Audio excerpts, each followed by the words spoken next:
आपके विरोधियों का कहना है कि सर आपके जो कैंडिडेट वहाँ पे खड़े हैं वो बस वोट काटने के लिए करे थे। इस विषय पे आप क्या कहना चाहेंगे सर? वोट काटना सर और कि वोट आप लेना। सिर्फ भूमियार समाज से ही अपना कैंडिडेट क्यों लिए आप? कि भूमियार समाज से ऐसा नहीं था कि भूमियार समाज से हम लोगों ने सर ये कैंडिडेट लिया। माच बात का समीकरण क्या है, कुछ इसके बारे में बताइए आप? माच बात, देखिए एक्चुअली जो पास जमीन है, लैंडलॉर्ड है, वो चावल उगाते हैं, धान उगाते हैं। जी। तो माननीय प्रधानमंत्री नरेंद्र मोदी मोदी जी और दूसरे जो हमारा स्टेट के जो गवर्नमेंट है, तो उनको लीड कर रहे हैं हमारे माननीय मुख्यमंत्री नीतीश कुमार। तो आपको पता चल ही जाएगा और मैं आपको मिठाई भी खिलाऊंगा उसके लिए। सर आशुतोष कुमार जी आपकी पार्टी की तरफ से चुनाव प्रचार किए, उससे आपकी पार्टी को कितना फायदा होने वाला है? और डेफिनेटली आशुतोष जी हमारे पार्टी की तरफ से उन्होंने प्रचार प्रसार। नमस्कार, मैं संध्या, आप देख रहे हैं सब तक न्यूज। आज हम आ चुके हैं जय सिंह राठौर जी के पास। ये किसी परिचय के मोहताज नहीं है, आप सभी ने भली भांति जानते होंगे। ये वीआईपी पार्टी के कला एवं संस्कृति विभाग के प्रदेश अध्यक्ष हैं। आइए हम इनसे बात करते हैं और कुर्नी में हो रहे उपचुनाव के विषय में के संबंध में कुछ बात करते हैं। सर कल कुर्नी में उपचुनाव होने वाला है, उसके विषय में क्या कहना चाहेंगे आप? पहले तो आपको बहुत बहुत धन्यवाद। आप हमारे करीब खाने में पधारे अपना कीमती समय निकाल के। कुर्री में चुनाव हो रहा है और उसके में कहना क्या है, हम जीत रहे हैं, डेफिनेटली हम लोग जीत रहे हैं। और इसी उम्मीद के साथ हमने मेहनत की है, काफ़ी दिनों हम लोग, हमारी पूरी पार्टी ने मेहनत की है और मेहनत रंग लाएगी। और हमारे जो कैंडिडेट हैं नीलाभ कुमार जी, उनके नाना जी भी वहाँ से 3-4 बार एमएलए रह चुके हैं, स्वर्गीय श्री साधु शरण शाही जी। और जो सबसे बड़ी बात है, हमारा जो कैंडिडेट है वो एकदम यंग है, फ्रेश है। जी। और पहले जो जितने लोग वहाँ पे हैं, कोई ना कोई विधायक रहा है वहाँ से, कई मंत्री रहा है वहाँ से।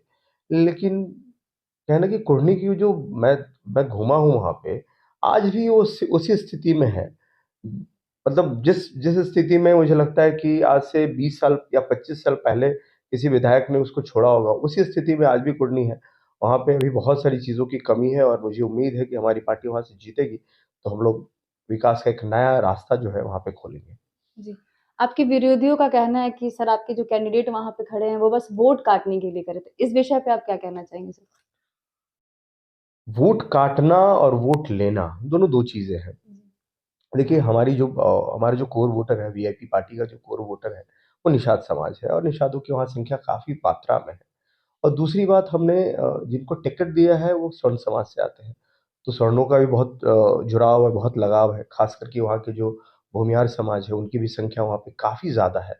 और मैं लगातार देख रहा हूँ और आप देख भी रहे होंगे कि भाई, जो पार्टी ये दावा करती है कि भाई हम स्वर्णों की पार्टी है, स्वर्णों की विकास की बात करते हैं, लेकिन आज तक पेपर पर भी वो उनका कोई ना विकास का बात आया है और ना ऐसे कोई बयानों में वो कहें कि भाई हम स्वर्णों के लिए ये कर देंगे। अरे भाई, आप अगर स्वर्णों की पार्टी है, तो स्वर्णों के लिए कम से कम एक आयोग ही ले आओ या स्वर्णों के लिए कुछ ऐसा काम ही कर दो।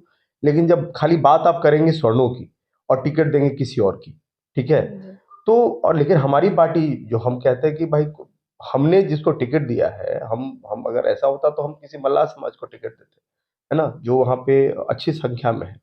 लेकिन वोट काटना होता तो हम सिर्फ़ और सिर्फ़ मल्लाह समाज के लोगों को टिकट देते। लेकिन हमें जीतना है और ये मैसेज भी देना है हमको कि भाई, हम सबको साथ में लेके चलने वाले लोग हैं।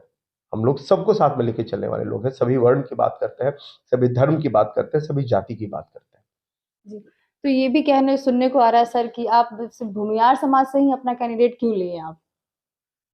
कि भूमियार समाज से ऐसा नहीं था कि भूमियार समाज से हम लोगों ने कैंडिडेट लिया। चूँकि उनके दादाजी, उनके जो नाना जी थे स्वर्गीय साधु शरण शाही जी, कहीं न कहीं उनका नाम भी जुड़ा हुआ था। और जो नीलाभ कुमार हैं, वो वाक़ई में ग्राउंड लेवल पे एकदम समझिए कि युवाओं के लिए उन्होंने कई सारा काम किया है। अभी पता करेंगे तो यूथ ब्रिगेड करके एक संस्था भी चलाते हैं, जिसमें युवाओं को वो प्रोत्साहन करते हैं, उनके लिए काम करते हैं, उनको कहीं रोज़गार उत्पन्न कराना हो, वो सब कराते हैं। तो काफ़ी सारे युवाओं के लिए काम करते हैं और मेरा तो एजेंडा भी है कि युवा ही युग बदलेगा। तो और भाई, जब तक युवा एक अच्छी जगह पे, अच्छे प्लेटफ़ॉर्म पे नहीं आएगा, तो कैसे युग बदलेगा? तो हमने ये सोचा कि भाई चलिए, एक अच्छा कैंडिडेट है, अच्छा व्यक्तित्व का लोग है, तो उनको आगे आना चाहिए और इसमें जाति-पाति की तो कहीं बात ही नहीं थी। मुझे कई सारे लोगों ने हमें बायोडाटा भेजा, तो हमें जो बेस्ट लगा उसमें और वो सूटेबल भी थे वहाँ के लिए, तो हमने उनको टिकट दे दिया। सर ये माच-भात का समीकरण क्या है? कुछ इसके बारे में बताइए आप? माछ भात, देखिए एक्चुअली माछ भात क्या है? माछ तो भाई हमारी पार्टी है, जानते ही हैं कि जो मछली है, मछली पर शुभ होता है। जी। हमारे यहाँ बिहार में कहावत है कि बिना मछली के कुछ होता नहीं है, तो शुभ बस शुभ है। और भगवान विष्णु का जो प्रथम अवतार है, वो भी मत्स्य अवतार है। तो जब भगवान विष्णु की बात आई, तो प्रथम अवतार मत्स्य अवतार, और जो जो भूमियार है वो परशुराम के अवतार है। तो कहीं न कहीं हम बात करेंगे तो भूमियार और ब्राह्मण, ठीक है? इसीलिए माछ-भात का जो हम लोगों ने समीकरण बनाया है कि भाई भूमियार ज़्यादातर, चूँकि उनके पास ज़मीनें हैं, लैंडलॉर्ड है, वो चावल उगाते हैं, धान उगाते हैं। जी। तो उनका चावल है और हमारे पास मछली है, तो हम लोग मछली देते हैं, तो मछली-चावल का समीकरण है। और हमारे पास दही भी है, हमारे पास सब्ज़ी भी है, एन नंबर ऑफ थिंग्स है खाने के लिए, ठीक है? जी। प्लेट में तो स बहुत सारी चीज़ें सजी है, अब जिनको जो खाना है वो खा ले। लेकिन हमारे पास मेन जो हमारा मेन्यू है वो मछली-भात है, बाकी सब ऐड ऑन्स है हमारे पास, दही है, मिठाई है, जी। लॉट्स ऑफ थिंग्स है। जी। सर तो दूसरे पार्टी के जो लोग हैं वो स्टार्स बुला रहे हैं अपने इलेक्शन के लिए, कैंपेन के लिए, तो सर इससे आपकी पार्टी पे क्या प्रभाव पड़ सकता है? देखिए स्टार्स, अब मैं आपको बात बताता हूँ, हमारी जो जो विधानसभा है, हमारा कुर्नी विधानसभा ग्रामीण क्षेत्र से आता है, ठीक है? एक ही हमको लगता है कि एक ही वहाँ पे ब्लॉक होगा, या एक 1-2 ऐसी पंचायत होगी जो नगर में है।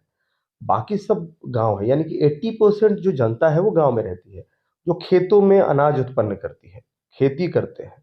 अब खेती करने वाले लोग जब तक गाँव में अनाज नहीं उत्पन्न करेंगे, काम नहीं करेंगे, हाँ, आप समझिए कि वही अनाज खा के कोई स्टार जाके चमकता है, कुछ बढ़िया करता है। जी, बिल्कुल। तो यहाँ बात तो है, यहाँ तो लड़ाई है आम पीपल वर्सेस वीआईपी और वीवीआईपी। हमारी पार्टी का नाम बड़े वीआईपी है, लेकिन हम लोग बड़े आम और कॉमन लोग हैं। हमारे जो राष्ट्रीय अध्यक्ष माननीय मुकेश सहनी जी हैं, वो भी एक कॉमन पीपल है, ठीक है? भले ही वो मतलब संघर्ष करके एक अच्छा उन्होंने मुकाम पाया है, और नीलाभ कुमार भी बहुत कॉमन पीपल है। और ये देखिए बड़ा संयोग है ये कि जो सेंट्रल गवर्नमेंट है, उनको जो लीड कर रहे हैं हमारे आदरणीय प्रधानमंत्री नरेंद्र मोजी मोदी जी, और दूसरे जो हमारा स्टेट के जो गवर्नमेंट है, तो उनको लीड कर रहे हैं हमारे माननीय मुख्यमंत्री नीतीश कुमार जी, ठीक है? तो जी। 9, 9, 9, है ना? और हमारे जो कैंडिडेट है वो भी नीलाभ है, 9 है, तो 3 9 है, ठीक है? और हमारा छाप भी नाव है, 9 है। तो आशा करते हैं, क्योंकि हमारे पास अब 2 नाव है, तो हम लोग इस नाव पे जो है सवार होके पार उतर जाएँगे। और जी। अगर हमारी जीत है और हुई और होगी भी, तो ये समझिए कि एक आम आदमी की जीत होगी, कॉमन पीपल की जीत होगी। और जब आम आदमी जीतता है, तो वाक़ई में देश में और समाज में बहुत बड़ा बदलाव होता है। जी। सर लोगों का कैसा सपोर्ट है आपको? पब्लिक का सपोर्ट मिल रहा है आपको? डेफ़िनेटली लोगों का बहुत सपोर्ट है। आप समझिए ना, जब आम आम लोगों से जो लोग मिलते हैं, वो बोला दिल खोल के मिलते हैं। अब माननीय मुख्यमंत्री वहाँ जा रहे हैं, दोनों तरफ से ट्रैफ़िक जैम है, लोग उनको देखने के लिए ही बस सोचते हैं कि उनके पास पहुँच जाएँ। जी। ईज़िली रीचेबल कौन है? नीलाभ कुमार या बड़े-बड़े लोग। तो भाई वो तो दूर के लोग हैं, है ना? और जो ईज़िली रीचेबल लोग हैं, वो हमारे हमारे कैंडिडेट हैं, जो बहुत ईज़िली रीचेबल हैं। हर आदमी के पास पहुँच सकते हैं, हर आदमी के सुख-दुःख में वो साथ में है, काम कर रहे हैं। तो ऑब्वियसली बात है, जनता का प्यार जो है उनके लिए विशेष है। और मुझे पूर्ण विश्वास है कि हम लोग जीत रहे हैं। ये रिज़ल्ट तो आपको पता चल ही जाएगा, और मैं जी। आपको मिठाई भी खिलाऊँगा उसके लिए। जी। आपकी पार्टी सर किस एजेंडे पे काम कर रही है? किस एजेंडे के लिए सोच कर इलेक्शन में? देखिए हमारा जो एजेंडा है बेसिकली इस चुनाव में, ये जो लड़ाई है, ये वर्चस्व की लड़ाई है। दूसरी बात मैंने अभी भी बताया आपको, एक आम आदमी की लड़ाई सिस्टम से है। जी। एक आम आदमी किस प्रकार सिस्टम से प्रताड़ित होता है, किस प्रकार सिस्टम उसके ऊपर हावी रहता है। एक आम आदमी टैक्सेस देता है, सब चीज़ देता है, लेकिन उनको वो मूल सुविधाएँ भी उत्पन्न नहीं होती है, मूल सुविधाएँ भी उनको नहीं मिलती हैं। जी। मैं कई सारे ऐसे संगठन भी हैं जिनको मैं चलाता हूँ, आपको पता होगा तो, जैसे कि रसोइया फ्रंट में एक जो मिड डे मील वर्कर है, उसको मैं चलाता हूँ। उसमें तकरीबन 2 लाख महिलाएँ हैं हमारे साथ पूरे बिहार से। और आपको जान के हैरानी होगी कि उनको जो सैलरी मिलता है वो मात्र ₹1600 मिलता है, और ₹1600 में वो 500 बच्चों का खाना बनाती है प्रतिदिन। और उसको स्कूल की सफाई करनी पड़ती है, यहाँ तक कि वहाँ के बाथरूमों की सफाई करनी पड़ती है, उनका गजब तरीके का शोषण होता है। तो इसके लिए भी मैं लड़ रहा हूँ। आप सोचिए कि वो एक आम महिला गरीबी से, भूख से रह के और काम करती है और सरकार उसको मात्र मानदेय के नाम पे 1600 रुपया देती है। दूसरी तरफ मैं पंचायत की बात करूंगा, एक एक वार्ड में एक वार्ड सदस्य होता है, उसकी सैलरी 500 रुपया है महीने की। अब समझिए कि 500 रुपये में वो क्या विकास करेगा, क्या कर पाएगा, 1600 रुपये में क्या कर पाएगा। तो सरकारें जो कहती हैं कि भाई हम देश का विकास कर रहे हैं, इंफ्रास्ट्रक्चर बना रहे हैं, हमारा गांव कहाँ विकास हुआ, हमारे गांव के लोग कहाँ विकास किए। आज के डेट में भी गांव वैसे ही है, वैसी टूटी सड़कें हैं, ना कोई शिक्षा का व्यवस्था है वहां पे ढंग का। मतलब बिहार जिस लेवल का बिहार था, आज की डेट में बिहार सबसे पिछड़ा हो गया है और इसी होड़ में जी रहा है। और तो और हम लोग सोचिए, आप इतिहास देखेंगे तो शिक्षा के मामले में बिहार टॉप पे था, नालंदा यूनिवर्सिटी जी, यहीं जी। पे थी। और जो जीरो का आविष्कार किया बिहार ने किया। हमारे यहाँ अशोक स्तंभ है, जो कि भारत सरकार का, समझिए कि वो नाक है, भारत सरकार उसके ऊपर नाज करती है। तो बिहार के अंदर तो हजार सारी चीजें हैं। लोकतंत्र, बिहार का पहला जो गणतंत्र बना वो वैशाली राज्य बना। तो हमने तो कई सारी चीजें दी है, लेकिन आज विडंबना ये है कि ये तो सिर्फ और सिर्फ सिस्टम का फेलियर है, सरकारी तंत्र का फेलियर है कि उस धरोहर को, उस चीज को संजो के नहीं रख पाए। उसको आप लोग, वो जो ग्राफ ऐसे जा रहा था उसको आप लोग ऐसे गिरा दिए और आज विशेष राज्य का दर्जा मांगते हैं। भाई, हमारा राज्य तो ऑलरेडी विशेष था। मतलब पूरी दुनिया से लोग यहाँ आके पढ़ते थे, रहते थे, सब चीज करते थे। और जो राज्य वाकई में विशेष था, अब अद्भुत था, आज विशेष राज्य के दर्जा के लिए मोहताज हो रहा है।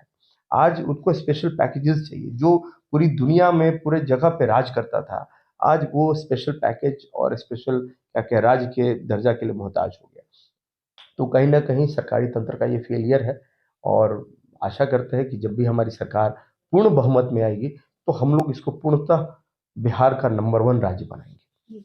आपकी पार्टी जीत के आती है सर, तो आप क्या कुछ करेंगे? क्या कुछ डेवलपमेंट्स आपने सोच रखा है कि ये इस जगह पे काम करना है जो ज़्यादा नेसेसरी है? देखिए, सबसे पहले जरूरी है शिक्षा। जी। हमारे यहाँ शिक्षा का वो स्तर नहीं है। हमारे भले अब हो सके कि कुछ डेवलपमेंट हुआ हो, लेकिन पहले के उपेक्षा में अभी भी हमारे यहाँ वो शिक्षा का स्तर नहीं है।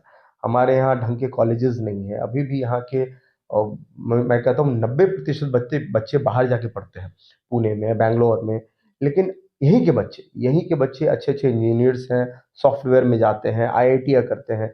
लेकिन यहाँ पे नहीं कर पाते हैं क्योंकि यहाँ पे उनको उस तरह की शिक्षा प्रणाली नहीं मिलती है।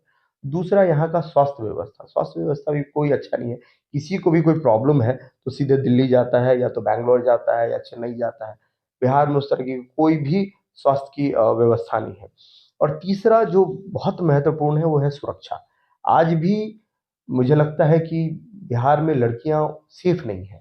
जिस हिसाब से सेफ होनी चाहिए, सब चीजें होनी चाहिए, वो नहीं है। लगातार देख ही रहे हैं कि क्राइम का रेशियो किस प्रकार बढ़ रहा है। शराबबंदी हुई है, लेकिन शराबबंदी होने के बावजूद भी क्राइम का ग्राफ नहीं गिरा। शराब लगातार अलग अलग राज्यों से यहाँ पहुंच ही रहा है। वो कैसे रुकेगा, उसके ऊपर कैसे काम करना है, ये तो सरकार ही बता सकती है। बाकी हमारे एजेंडे में बहुत सारी चीजें हैं जो हम लोग करेंगे, लेकिन हम लोग डेफिनेटली आएंगे तो ये तीन चीजें जरूर करेंगे कि शिक्षा, स्वास्थ्य और सुरक्षा पे विशेष ध्यान देंगे, ताकि हमारा राज्य में ये सब चीज बेहतर हो। जी। क्या लगता है सर, कितने वोटों से आप जीत कर आएँगे? आपको कोई उम्मीद आपका? देखिए, इसका तो अंदाज़ा ही लगाना मुश्किल है, क्योंकि हमें लगता है कि सारी जनता हमको सपोर्ट कर रही है, सबका विशेष प्यार मिल रहा है। जी। और मुझे तो लगता है कि सारे वोट हम ही को मिल जाएँगे।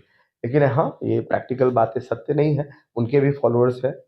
जैसे राम को मानने वाले लोग हैं, तो रावण को ही मानने वाले लोग हैं।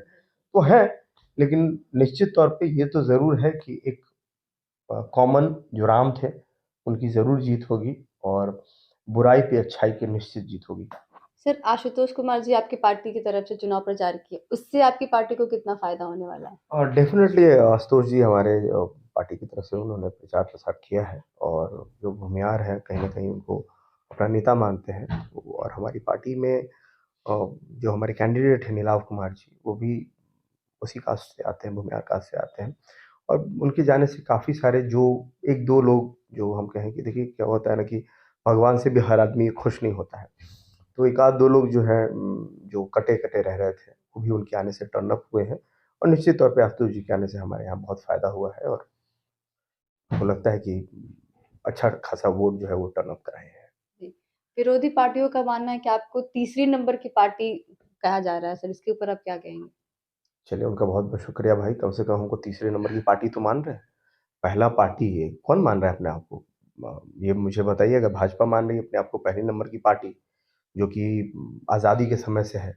दूसरी पार्टी अगर वहाँ पे चुनाव लड़ रही है जेडीयू, तो वो हमको लगता है कि हमारे वही जन्म के पहले से है पार्टी, 80-80 के दशक से होगी वो पार्टी।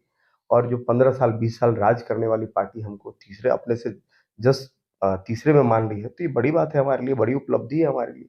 ये छोटी बात नहीं है। मैं जी। उनको थैंक्स ज़रूर कहिएगा हमारे लिए, कि भाई कम से कम जो 2 साल की पार्टी है, आज आपके पैरेलल आके खड़ी होगी, 1, 2, 3 में आ गई, ये तो बहुत बड़ी बात है हमारे लिए। उनको बहुत-बहुत धन्यवाद इसके लिए। जी sir, thank you sir. Video अच्छी लगी तो चैनल को सब्सक्राइब करें, लाइक करें और शेयर करें। मिलते हैं नेक्स्ट वीडियो में। Thank you.